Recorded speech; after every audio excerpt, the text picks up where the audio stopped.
Hello everyone, कैसे हो आप सब।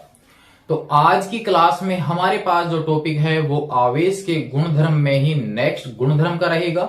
इससे पहले वाले भाग में हमने कंप्लीट किया था आवेश का क्वांटमीकरण, यानी किस प्रकार से किसी एक वस्तु पर टोटल आवेश ज्ञात किया जा सकता है, उसके बारे में अध्ययन किया था इससे पहले वाले भाग में। जितने भी भाग कंप्लीट हो चुके हैं उन सब की एक प्लेलिस्ट बनी हुई है। चैप्टर नंबर फर्स्ट 17 2022 और 23, वहां से आप इनके पहले वाले जितने भी टॉपिक है उन सबको रिपीट कर सकते हैं और उनको वॉच कर सकते हैं। आज का हमारा जो टॉपिक है वो है कि आवेश जो है वो एक संरक्षित राशि होती है, या हम ये कह सकते हैं कि इसके लिए आवेश संरक्षण नियम लागू होता है। तो हमारे पास आवेश संरक्षण नियम क्या होगा, किस प्रकार से हम समझें कि आवेश एक संरक्षित राशि है, तो इनको कंप्लीट करने के लिए हम लेंगे कुछ उदाहरण और समझेंगे कि आवेश संरक्षण नियम होता क्या है। तो स्वागत है आप सभी का मेरे YouTube चैनल नील का फिजिक्स क्लासेज में। तो आज के टॉपिक को समझने के लिए लेते हैं हम कुछ उदाहरणों की सहायता और उन उदाहरणों के द्वारा समझेंगे आज का टॉपिक। जब भी हम किसी संरक्षित राशि की बात करते हैं तो वहां पर उस राशि से संबंधित कुछ प्रक्रिया होती है। तो प्रक्रिया से पहले उस राशि का टोटल मान और प्रक्रिया कंप्लीट होने के पश्चात उस राशि का जो टोटल मान होता है, अगर वो आपस में बराबर होता है तो हम ये कह सकते हैं कि वह राशि संरक्षित होती है तथा उसके लिए संरक्षण नियम का पालन होता है। तो यहां पर हम ले लेते हैं आवेश संरक्षण नियम को समझने के लिए एक एग्जाम्पल, और वो हम लेते हैं घर्षण के द्वारा आवेशन की प्रक्रिया। माना कि हमारे पास ये कोई एक निकाय है और इस निकाय में हमने कोई दो वस्तु ली हैं जिनको कि हम घर्षण कराते हैं। तो नॉर्मल हम उदाहरण ले लेते हैं कांच की छड़ और रेशम के कपड़े का, जो कि इससे पहले वाले भागों में भी हमने इस एग्जाम्पल के द्वारा सभी प्रक्रियाओं को समझा है। तो हमारे पास में है एक कांच की छड़ और एक रेशम का कपड़ा, इन दोनों को मिलाकर एक निकाय यहां पर बना हुआ है। यहां पर ये जो निकाय है बात कर रहे हैं हम घर्षण से पूर्व की, यानी इनको रगड़ने से पहले की स्थिति की हम बात कर रहे हैं। फिर हम इन दोनों को रगड़ते हैं, यानी हमारे पास प्रक्रिया हो जाएगी घर्षण द्वारा आवेशन। घर्षण द्वारा आवेशन और निकाय वही रहेगा जिसमें कांच की छड़ और रेशम का कपड़ा रहेगा।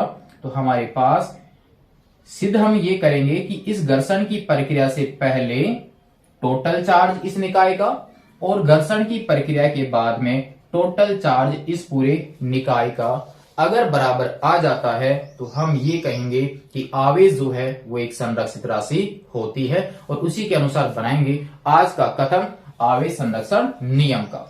आप यहां पर ध्यान दीजिए, ये हमारे पास में है कांच की छड़, कांच की छड़, और ये कॉम्बिनेशन में हमारे पास में है रेशम का कपड़ा, रेशम का कपड़ा।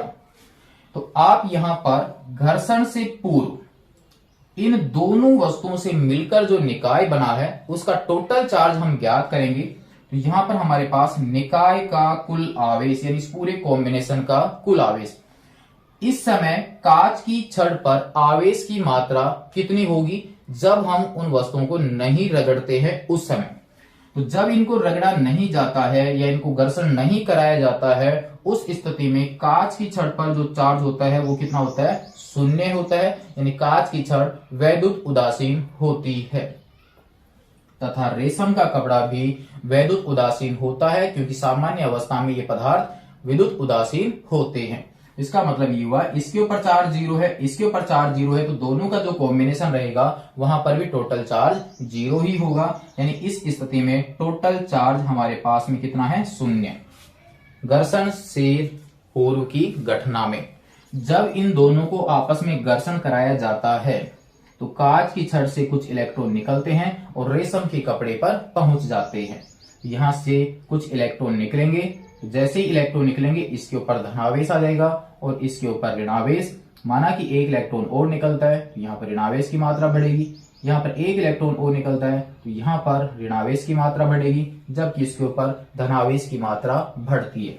तो अब यहाँ पर इलेक्ट्रॉनों के स्थानांतरण होने के पश्चात जो कि कब हुआ हमारे पास, घर्षण की प्रक्रिया के बाद।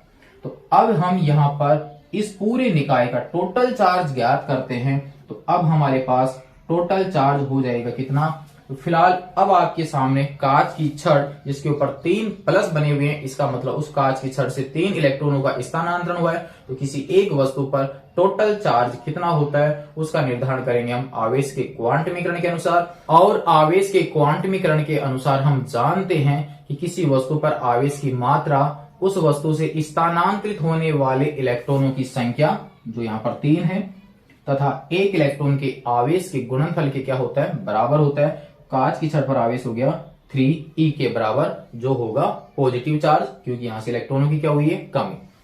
फिर इस वस्तु के ऊपर चार्ज जो हमारे पास में होगा वो हमारे पास में होगा -3e, क्योंकि यहां पर 3 इलेक्ट्रॉन पहुंच रहे हैं। दोनों का टोटल आवेश हमें ज्ञात करना है आवेशों की योज्यता के अनुसार, जिसका हम बीजगणितीय योग कर देंगे, यानी चिन्ह सहित अगर हम इसको जोड़ देते हैं तो Q बराबर हमारे पास में आ जाएगा 3e -3e और फाइनल कितना, 0। यानी घर्षण की प्रक्रिया के पश्चात इस पूरे निकाय का टोटल चार्ज 0 है। घर्षण की प्रक्रिया से पहले इस पूरे निकाय का टोटल चार्ज 0 है। घर्षण की प्रक्रिया से पूर्व तो कांच की छड़ पर भी कोई आवेश नहीं है, रेशम के कपड़े पर भी कोई आवेश नहीं है, और निकाय पर भी टोटल आवेश कितना है, 0। घर्षण की प्रक्रिया के पश्चात कांच की छड़ पर आवेश है 3e के बराबर, रेशम के कपड़े पर आवेश है -3e के बराबर, लेकिन पूरे निकाय का टोटल चार्ज कितना है, 0 है। तो आपको यहां पर ये समझ में आ चुका होगा कि घर्षण की प्रक्रिया से पूर्व आवेश की मात्रा और घर्षण की प्रक्रिया के पश्चात आवेश की मात्रा आपस में क्या होती है, बराबर होती है। यानी यहां पर घर्षण की प्रक्रिया हुई तो प्रक्रिया से पहले आवेश का टोटल मान और घर्षण के पश्चात आवेश का टोटल मान बराबर है। तो हम ये कह सकते हैं कि उस स्थिति में आवेश के मान में कोई परिवर्तन नहीं हुआ, या हम ये कह सकते हैं कि आवेश क्या थी, एक संरक्षित राशि थी। तो हमारे पास इस पॉइंट से ये सारांश निकल रहा है कि अगर हमारे पास कोई निकाय लेते हैं तो उस निकाय का टोटल आवेश क्या रहता है, निश्चित रहता है, या नियत रहता है, या संरक्षित रहता है। अगर इस निकाय के ऊपर कोई बाह्य प्रक्रिया नहीं की जाती है, इसकी अवस्था में कोई परिवर्तन नहीं होता है, कोई दाब वगैरह लगाया जाता है तो उसके आयतन वगैरह में कोई परिवर्तन नहीं होता है, यानी निकाय को जिस प्रक्रिया के लिए काम में लिया गया है सिर्फ वही प्रक्रिया कंप्लीट हो, इसके अलावा वो निकाय कुछ और क्रिया नहीं करे, तो ऐसे निकाय को बोलते हैं हम विलगित निकाय या वियुक्त निकाय। तो हमारे पास आवेश संरक्षण नियम क्या हो जाएगा, इसके अनुसार किसी वियुक्त, या इसको हम बोल सकते हैं विलगित, किसी विलगित या वियुक्त निकाय का कुल आवेश नियत रहता है या संरक्षित रहता है, नियत या संरक्षित रहता है। ये होता है आवेश संरक्षण का नियम। क्योंकि घर्षण की प्रक्रिया से पहले जितना चार्ज है उतना ही चार्ज घर्षण की प्रक्रिया के पश्चात प्राप्त हो रहा है, यानी आवेश की मात्रा में कोई परिवर्तन नहीं हो रहा। और जब परिवर्तन नहीं होता है तो उस मान को हम नियत मान या संरक्षित मान कहते हैं। तो यहाँ इस एग्जाम्पल से ये कंप्लीट हो गया है कि आवेश में एक ऐसा गुण है कि उस आवेश का मान प्रक्रिया से पहले और प्रक्रिया के पश्चात समान रहता है, या हम ये कह सकते हैं कि किसी वियुक्त या विलगित निकाय का कुल आवेश हमेशा संरक्षित रहता है। कंप्लीट है प्यारे विद्यार्थियों, ये हो गया हमारे पास में आवेश का एक नया गुणधर्म कि आवेश एक संरक्षित राशि होती है। यहां पर हम इस आवेश संरक्षण नियम की एक परिभाषा और दे सकते हैं जो यहीं से ही बनेगी उसके अनुसार। तो आप यहां पर ध्यान दीजिए कि इस कांच की छड़ और इस रेशम के कपड़े में नया आवेश प्राप्त नहीं हुआ है, बल्कि जो आवेश इसके अंदर ऑलरेडी पहले से ही था वही आवेश हमें प्राप्त हो रहा है। क्योंकि इन दोनों को रगड़ने पर कांच की छड़ से जितने इलेक्ट्रॉन निकलेंगे उन इलेक्ट्रॉनों के अनुसार उसके ऊपर आवेश प्राप्त होता है। यहां जितने इलेक्ट्रॉन पहुंच रहे हैं उस वस्तु पर उसके अनुसार आवेश प्राप्त हो रहा है। यहां पर ये जो इलेक्ट्रॉन निकल के गए हैं वो इस कांच की छड़ से निकले हैं, यानी उस कांच की छड़ में ऑलरेडी वो इलेक्ट्रॉन मौजूद थे। जबकि यहां से इलेक्ट्रॉन निकल के इसके ऊपर पहुंच गए। तो इस पूरे निकाय में एक वस्तु से दूसरी वस्तु पर इलेक्ट्रॉनों का स्थानांतरण हुआ है और वो इलेक्ट्रॉन ऑलरेडी उस वस्तु में मौजूद थे जहां पर इलेक्ट्रॉनों की कमी हुई है। तो एक घर से दूसरे घर में उन इलेक्ट्रॉनों का स्थानांतरण हुआ है, कोई नया आवेश बाहर से प्राप्त नहीं हुआ है। तो यहां पर कोई नया आवेश प्राप्त नहीं हुआ है, यहां पर इलेक्ट्रॉनों की कमी हुई और वो यहां पर पहुंच गए। वो इलेक्ट्रॉन ऑलरेडी पहले इनमें मौजूद थे। यानी किसी घर में 5 आदमी हैं, दूसरे घर में 4 आदमी हैं, तो हमारे पास टोटल मेंबरों की संख्या कितनी हुई? 9। इस घर में 5, इस घर में 4, टोटल मेंबरों की संख्या कितनी हुई? 9। अब यदि इस घर में से एक मेंबर इस घर में चला जाता है तो यहां पर मेंबर बचेंगे 4 और यहां पर मेंबर हो जाएंगे 5। लेकिन अब दोनों घरों में टोटल संख्या कितनी है? 9 ही है और पहले कितनी थी? 9 ही थी। तो कोई नया मेंबर वहां पर नहीं आया, बस वहां पर मेंबरों का आपस में क्या हुआ? स्थानांतरण। तो यहां इस वस्तु से इलेक्ट्रॉन निकले हैं, यहां पर पहुंच गए, तो यहां पर कोई नया इलेक्ट्रॉन नहीं आया बाहर से, वो वहीं पर ही मौजूद था। बस एक वस्तु से दूसरी वस्तु में क्या हुआ है? स्थानांतरण। और इलेक्ट्रॉनों का जो स्थानांतरण होता है उसे ही हम क्या कहते हैं? आवेश का स्थानांतरण। तो हमारे पास यहां से ये स्पष्ट हुआ कि यहां पर आवेश को न तो उत्पन्न किया जा सकता है और न ही नष्ट किया जा सकता है। सिर्फ आवेश का क्या हो रहा है? एक वस्तु से दूसरी वस्तु पर स्थानांतरण हो रहा है, या हम ये कह सकते हैं इलेक्ट्रॉनों का स्थानांतरण हो रहा है। इसे ही कहते हैं आवेश संरक्षण का नियम। तो आवेश संरक्षण का जो नियम है उसके अनुसार हमारे पास थ्योरी ये बन जाती है कि किसी वियुक्त निकाय या विलगित निकाय का कुल आवेश हमेशा संरक्षित रहता है, या हम ये कह सकते हैं कि आवेश को न तो उत्पन्न किया जा सकता है न ही नष्ट किया जा सकता है। सिर्फ आवेश का या इलेक्ट्रॉनों का क्या होता है? स्थानांतरण होता है। तो ये हो गया हमारे पास आवेश संरक्षण नियम। एक कथन आप ये लिख सकते हैं अथवा करके आप ये वाला कथन लिख सकते हैं, और एग्जाम्पल में आप ये दे सकते हैं घर्षण की प्रक्रिया के द्वारा आवेश संरक्षण नियम का उदाहरण। क्लियर है? अगर 1 नंबर का प्रश्न आता है तो आप ये लैंग्वेज और एक एग्जाम्पल समझा दीजिए, तथा अन्य उदाहरण हम ले रहे हैं इस प्रक्रिया को समझने के लिए।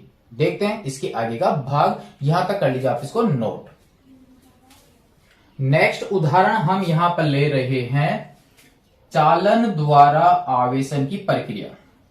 चालन द्वारा आवेशन, इस प्रक्रिया के द्वारा हम समझेंगे कि आवेश एक संरक्षित राशि है। एक प्रक्रिया लेंगे हम प्रेरण द्वारा आवेशन।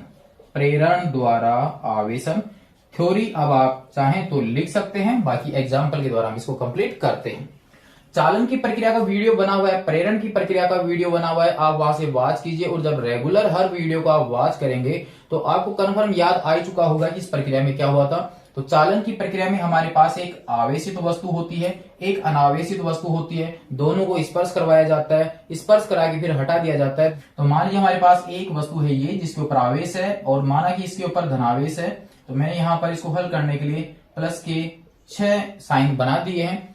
ये हमारे पास अनावेशित वस्तु है, जब इसको स्पर्श करा के अलग करते हैं पर आवेश आ जाता है, और यहां पर हमारे पास प्लस प्लस प्लस, यानी दोनों अगर सर्वसम वस्तु हैं तो दोनों के ऊपर बराबर मात्रा में आवेश हो जाता है।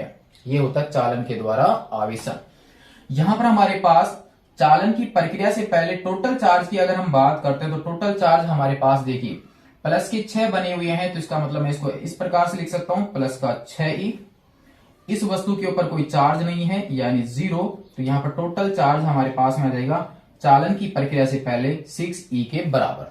E क्या है? एक इलेक्ट्रॉन का आवेश। यहां पर बात करते हैं तो इस चालन की प्रक्रिया के पश्चात यानी इनको स्पर्श कराकर अलग करने के पश्चात, यानी कुछ प्रोसेस हो चुका है उसके बाद इस वस्तु पर आवेश हमारे पास में है 3e, इसके ऊपर भी आवेश है 3e, टोटल आवेश कितना हो गया? 6e। यानी स्पर्श कराकर अलग करने के पश्चात इस पूरे निकाय पर जो चार्ज है वो 6e के बराबर है।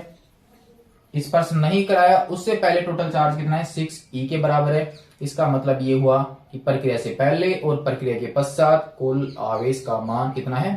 6e है, और दोनों मान आपस में क्या है? बराबर। यहां से सिद्ध हो जाता है कि आवेश एक संरक्षित राशि है, यानी आवेश का मान नियत रहता है। प्रेरण की प्रक्रिया में हमारे पास 2 चालक गोले हैं जो दोनों आवेशित नहीं है। फिर हम एक आवेशित छड़ इसके समीप लाते हैं, ये दोनों गोले आवेशित हो जाते हैं। यहां पर हमारे पास इस वस्तु के ऊपर टोटल चार्ज 0, इस वस्तु के ऊपर टोटल चार्ज 0, तो पूरे निकाय का कुल चार्ज भी कितना होगा? 0 होगा प्रेरण की प्रक्रिया से पहले। प्रेरण की प्रक्रिया कंप्लीट करने के पश्चात इस वस्तु पर अगर पॉजिटिव चार्ज आता है, इस वस्तु पर अगर पॉजिटिव चार्ज आता है तो इस वस्तु पर उतनी ही मात्रा का नेगेटिव चार्ज आता है। ये समझा था हमने प्रेरण की प्रक्रिया के द्वारा। अगर आप यहां पर नेगेटिव छड़ लेकर आते हो तो इसके ऊपर पॉजिटिव होगा, इसके ऊपर नेगेटिव होगा। अगर आप यहां पर कांच की छड़ नजदीक लाते हैं तो इसके ऊपर आपके नेगेटिव होगा, इसके ऊपर पॉजिटिव होगा। अब आप यहां पर प्रेरण की प्रक्रिया के पश्चात टोटल चार्ज कैलकुलेट करके देखिए। इसके ऊपर प्लस के 4 बने हुए हैं, यानी मैं ये लिख सकता हूं प्लस का 4e। इसके ऊपर हमारे पास में है माइनस का, तो हमारे पास यहां पर हो जाएगा माइनस का 4e। यहां पर हमारे पास में टोटल चार्ज जो हो जाएगा वो हो जाएगा 0, जबकि इस प्रेरण की प्रक्रिया से पहले भी टोटल चार्ज कितना था? 0। यानी प्रेरण की प्रक्रिया से पहले निकाय का टोटल चार्ज 0 है, प्रेरण की प्रक्रिया के पश्चात निकाय का टोटल चार्ज 0 है।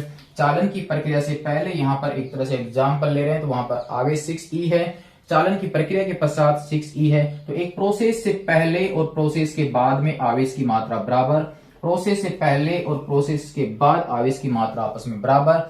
इन सभी एग्जाम्पल से या आवेशन की ये जो प्रक्रिया थी उन सभी से एक ही चीज स्पष्ट हो रही है कि आवेश जो है वो एक संरक्षित राशि होती है। यहां पर हम एक एग्जाम्पल नॉर्मल लेकर अगर हम देखते हैं तो इसके अनुसार एक एग्जाम्पल हम और ले सकते हैं।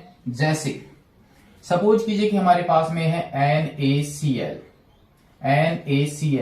इस स्थिति में Na और Cl यहां पर टोटल चार्ज हमारे पास में 0 है, क्योंकि यहां पर कोई प्लस माइनस नहीं बना हुआ है। अगर हम बात करते हैं यहां पर Na प्लस की और ये कन्वर्ट हो जाएगा Cl माइनस में।